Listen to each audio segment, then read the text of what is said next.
Bonjour à tous. Alors il faudrait que... Voilà, merci.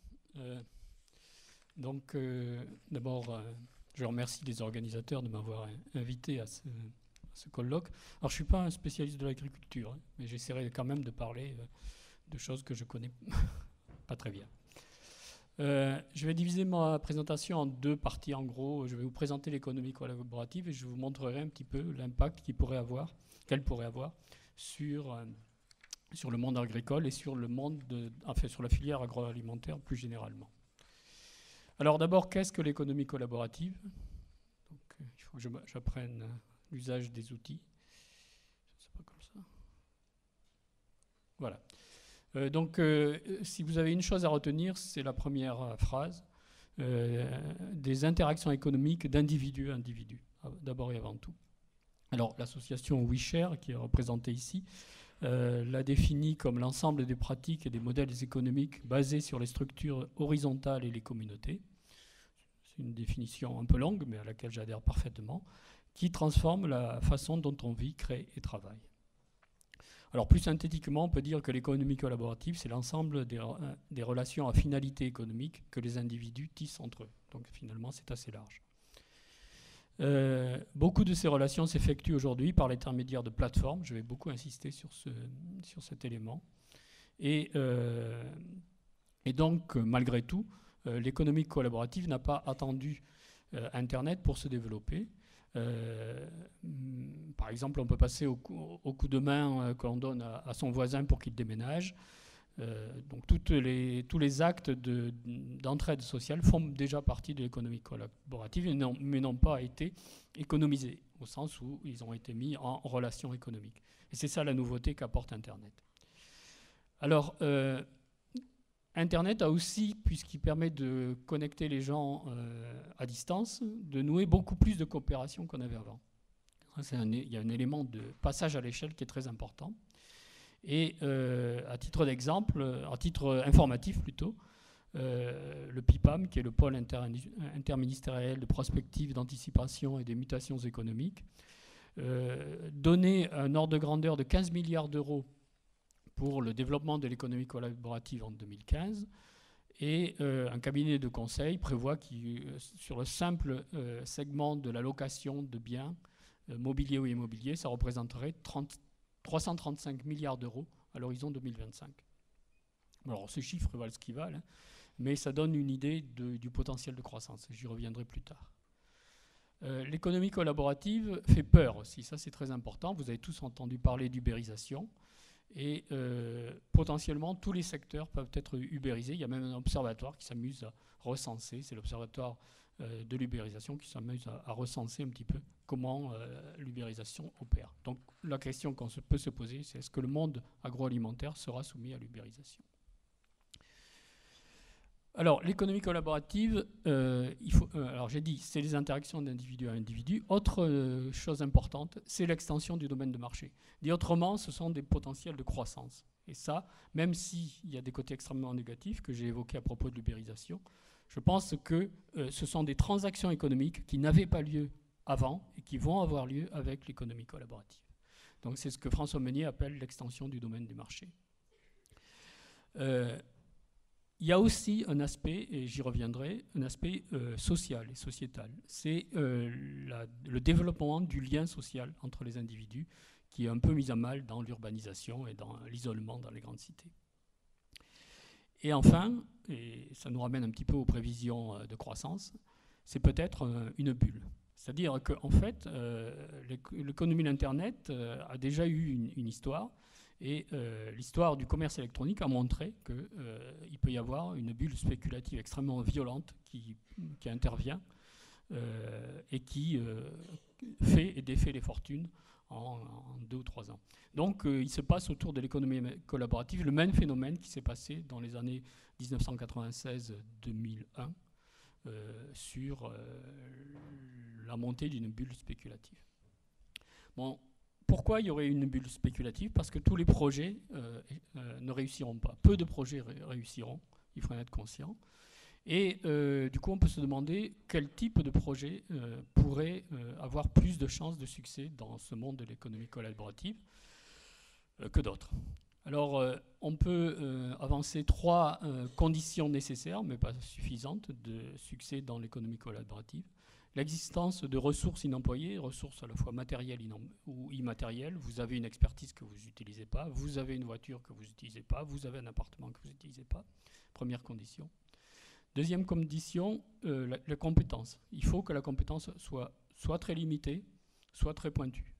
Ce qui veut dire qu'en fait, tous les métiers en pratique ne sont pas ubérisables et toutes les expertises ne peuvent pas être remplacées de profession.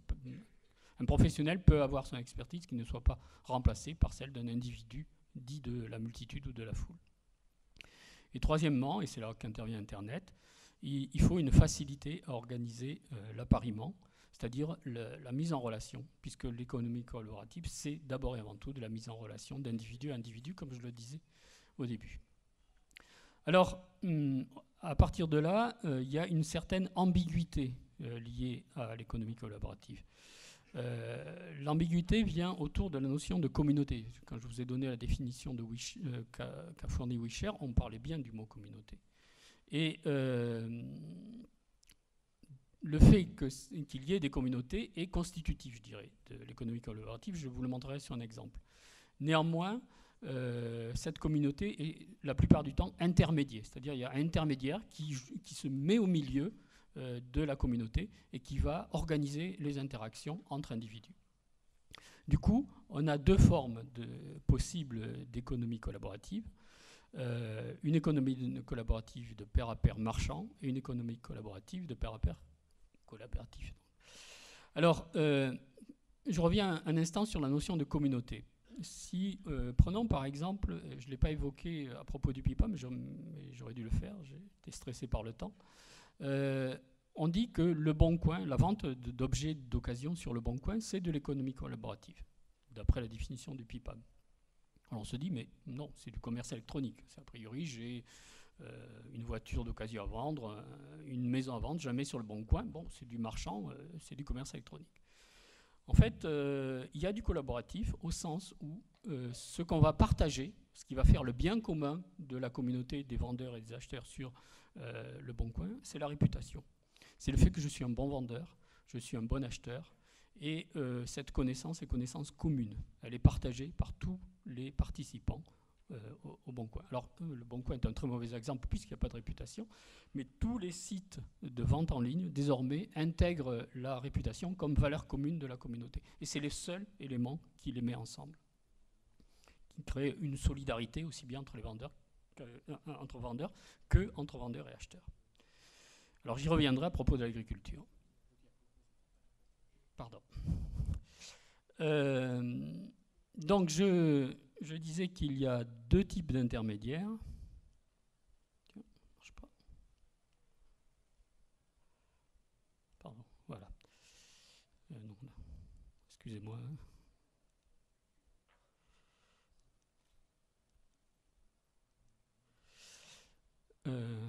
Voilà, les intermédiaires marchands. Pardon. J'ai un problème avec la technologie. C'est toujours les cordonniers qui sont les plus mal chaussés. Bon. Alors, donc je parlais de la e-réputation. Je n'ai pas évoqué le rôle d'un intermédiaire.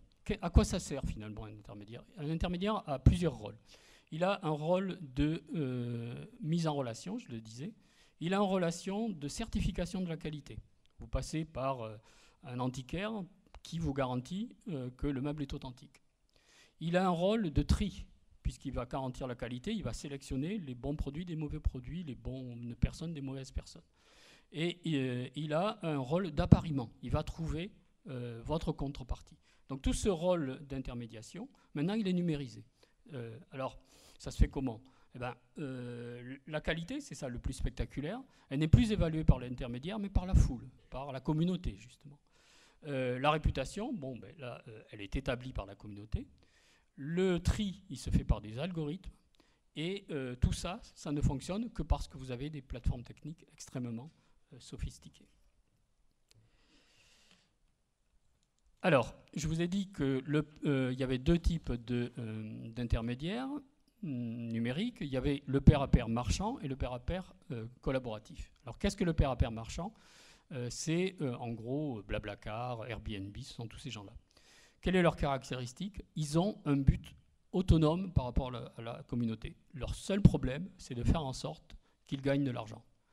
La communauté n'est qu'un moyen pour eux de réaliser leur business. Ce sont des commerçants et ils ont parfaitement le droit d'exercer cette activité de commerçant.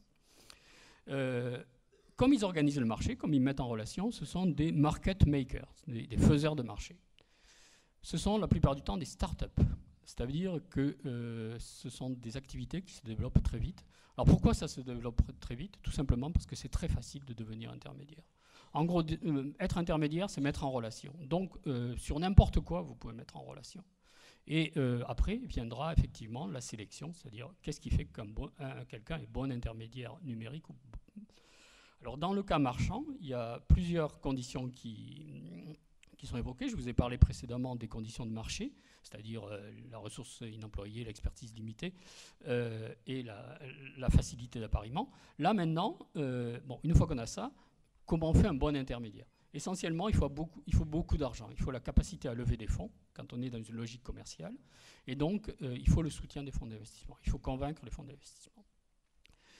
Le pair-à-pair collaboratif, lui, fonctionne dans un tout autre univers. Le pair-à-pair collaboratif n'est que le représentant de sa communauté. Il n'a pas un objectif autonome, ou tout au moins complètement autonome par rapport à la communauté. Il a simplement pour objectif de refléter les intérêts de la communauté. Alors, quel est son rôle? Puisqu'il y a une communauté, il y a une ressource commune, ce qui peut être matériel ou immatériel, il faut la préserver, c'est le rôle de l'intermédiaire. Il faut assurer la gouvernance. Dans une communauté, dans tout groupe, vous savez qu'il y a des disputes, donc il faut organiser les règles. Il faut contrôler les passagers clandestins. Dans toute communauté, il y a toujours ceux qui travaillent et ceux qui ne font rien. Donc il faut faire en sorte que tout le monde travaille, au moins un petit peu, au moins en fonction de ses capacités, etc., etc. Et il faut surtout passer à l'échelle, c'est-à-dire être capable de passer d'une communauté locale à une communauté globale. Donc voilà ce que j'avais envie de vous dire sur l'économie collaborative. Et pour illustrer ça, je vais vous donner deux exemples du monde de l'agriculture. Un qui est représenté ici, la ruche Kiliwi. Alors, ils exercent un métier très similaire. Ils aident en fait les personnes à obtenir dans un circuit court des produits, que ce soit des fruits et légumes ou des produits transformés. Ils ont alors, le premier, donc, c'est la ruche Kiliwi. Le deuxième, ce sont les AMAP. Donc, pour moi, la ruche Kiliwi est un représentant du pair-à-pair marchand. Son objectif est clairement de faire en sorte que son business fonctionne. Il s'appuie sur des fonds d'investissement et il développe avec un certain succès son concept de plateforme de mise en relation de producteurs et de consommateurs. Les AMAP fonctionnent dans une logique collaborative. L'intermédiaire, quand il existe, en général c'est le président de l'association, et il n'est que le représentant de la communauté. Il est là pour faire en sorte que la communauté puisse gérer une ressource commune. Alors la question intéressante dans le cas des AMAP, c'est quelle est la ressource commune? Puisque d'un côté, il y a les producteurs qui fournissent les produits, en général biologiques, et de l'autre côté, il y a les consommateurs. Donc a priori, on est dans une situation de vente classique. Pourquoi y a-t-il communauté entre le producteur et les consommateurs? Essentiellement par le mode de financement. Parce que le consommateur accepte de prendre le risque financier qui, d'habitude, est l'apanage du producteur. Le consommateur dit au producteur, nous passons un contrat de long terme, je t'achète ta récolte pour 1 an, quelle que soit sa qualité, quelle que soit sa quantité. Et donc je suis pas capable, nous ne sommes pas capables de fixer un prix à l'unité de la courgette que tu vas me livrer dans 1 semaine ou des poireaux que tu vas me livrer dans 1 mois. Donc il y a un risque et ce risque nous le partageons et à la limite même nous le supportons, nous consommateurs, et donc nous faisons communauté avec toi. Donc et là on retrouve une valeur très classique du mutualisme, celle qui a fondé la coopérative. Donc on voit comment la communauté se crée autour du partage du risque et malgré les intérêts a priori divergents d'un vendeur et d'un producteur, le vendeur cherchant à vendre le plus cher possible, le producteur, le consommateur cherchant à acheter le moins cher possible. Donc malgré cette divergence d'intérêts, il y a malgré tout un esprit communautaire, alors qui se plonge dans un univers social extrêmement fort. Moi, je ne suis pas sociologue, donc je ne vais pas m'étendre là-dessus, mais vous voyez, du point de vue économique, il y a bien une relation très intéressante liée autour du partage des risques. Alors, maintenant, je fais de plus en plus sans filet. Je vais vous parler de choses que vous connaissez beaucoup mieux que moi. Le système agroalimentaire, en quoi il est impacté par cette communauté, cette économie collaborative. Alors, je rappelle rapidement que les caractéristiques du système agroalimentaire dominant, c'est son caractère intensif, son impact sur la domination des espèces biologiques. Je reprends des termes de Jean-Louis Rastoin. Son aspect fortement financiarisé, sa concentration. Ce modèle est remis en cause pour les raisons que vous connaissez, sanitaires, etc., environnement et tout. Et il y a un retour sur la notion de goût, de plaisir, de convivialité de la table. Bon, tout ça, c'est bien connu. Donc, face à cette évolution, qu'est-ce qui se passe? Rastoin nous dit qu'il y a deux évolutions majeures, et c'est sur la deuxième que je vais insister. Les grandes firmes multinationales du monde agroalimentaire poussent vers des produits toujours bien marketés, toujours très spécifiques, mais qui intègrent les notions de bien-être, de contribution à la santé, de valeurs qui vont au-delà de l'aspect prix. Donc ça, c'est la tendance des grandes multinationales. Et puis de l'autre côté, vous avez les producteurs locaux qui développent les circuits courts, nous y voilà, et donc qui proposent une agriculture plus fondée sur le territoire et sur le local. Alors là, je vais passer rapidement sur trois initiatives. Les circuits courts, on va en parler, donc je n'insiste pas trop. Le food activisme, je vais vous l'illustrer par le mouvement du slow food.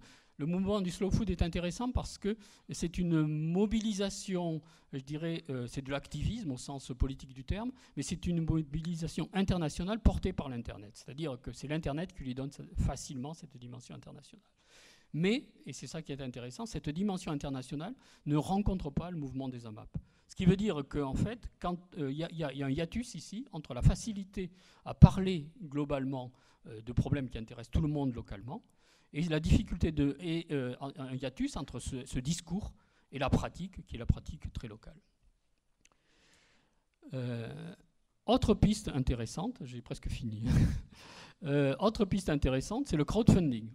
Je vous ai dit à propos des AMAP qu'il y avait un partage du risque, et le crowdfunding, c'est le partage du risque. Notamment, je ne vous détaille pas les trois formes de crowdfunding, le don sans contrepartie, le prêt et la prise de participation. Dans le cas du monde agricole, on voit clairement qu'il y a des possibilités de crowdfunding autour du prêt à taux d'honneur, du prêt à taux d'intérêt zéro, qui ne rentrent pas dans la régulation, donc par un intermédiaire financier. Donc là, il y a des pistes intéressantes qui peuvent généraliser ce que les AMAP font à une échelle indirecte, si vous voulez, et relativement limitée.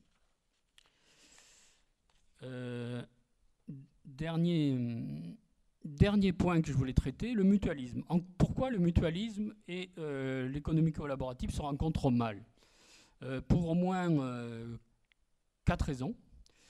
Premièrement, donc là je vais commenter simplement ce qui est écrit sur les slides. Les bénévoles du monde solidaire et du monde associatif sont en général des personnes plutôt âgées. Je parle des bénévoles. Donc moins au fait du numérique, bon, mais c'est en train de changer. Donc c'est une raison conjoncturelle, elle ne va pas durer. Plus fondamentalement, l'économie collaborative est une économie qui se construit d'en bas. Les communautés se montent sans institution, sans statut, par la méritocratie et la volonté de collaborer. Et le monde mutualiste a atteint un degré d'institutionnalisation très important qui fait que les gens ont des rôles, des statuts à protéger et que le dialogue entre ces deux types de comportements est souvent difficile. Troisièmement, du point de vue juridique, quand vous montez en tant qu'intermédiaire une start-up, c'est très difficile d'adopter. C'est d'ailleurs la Ruche qui dit oui, qui mentionne ça, et je pense qu'ils ont tout à fait raison. Ils ont pensé à un moment donné à créer une coopérative, ils ont abandonné tout de suite, ils se sont dit c'est pas pour nous parce que ça ne nous permet pas de nous développer, c'est trop compliqué en termes de prise de décision. Et quatrièmement, donc, asymétriquement, la prise de décision des coopératives sont extrêmement encadrées par des textes, et c'est ça qu'il faut un petit peu faire évoluer. Alors juste en conclusion, donc à mon avis, le système agroalimentaire ne sera pas disrupté parce qu'il manque la disponibilité des ressources, l'expertise, etc., et qu'il y a peu d'intermédiaires. Mais il y a la place pour une juxtaposition, c'est-à-dire que la possibilité de développer une économie collaborative à côté du système agroalimentaire traditionnel, autour de plusieurs facteurs. La promotion probablement de modes de consommation et de manger, je dirais, beaucoup plus respectueux d'un certain nombre de contraintes. Donc ça va passer par la réglementation et aussi par l'action publique. Le maillage local, ça c'est très important. Le drame des communautés, je ne l'ai pas évoqué, mais j'espère pouvoir l'évoquer dans la table ronde, c'est qu'elles restent trop locales et qu'elles n'arrivent pas à se mailler. Or, Internet permet précisément de se mailler. Et on va expliquer comment cela est possible, j'espère, dans la table ronde.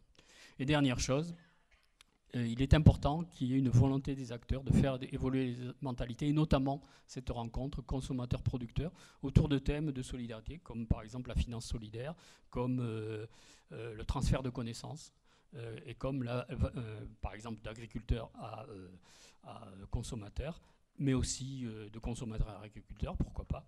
Et dernier point, disons, la multiplication des interactions. Parce que finalement, ce qui fait la différence, et ça sera ma dernière idée, sur Internet, vos communautés, elles sont mondiales. Mais elles sont mondiales sur les petits centres d'intérêt que vous avez. On parlait de la musique tout à l'heure. Si vous avez la volonté d'être dans une communauté de hard rock, il y a de fortes chances que vous ayez beaucoup plus d'interactions en dehors de votre territoire que localement. Par contre, votre territoire, c'est celui qui multiplie toutes les interactions les plus diversifiées. D'où, du coup, la possibilité de développer des interactions dans ces interactions diversifiées, ces interactions autour de la nourriture et du bien manger. Voilà, merci beaucoup.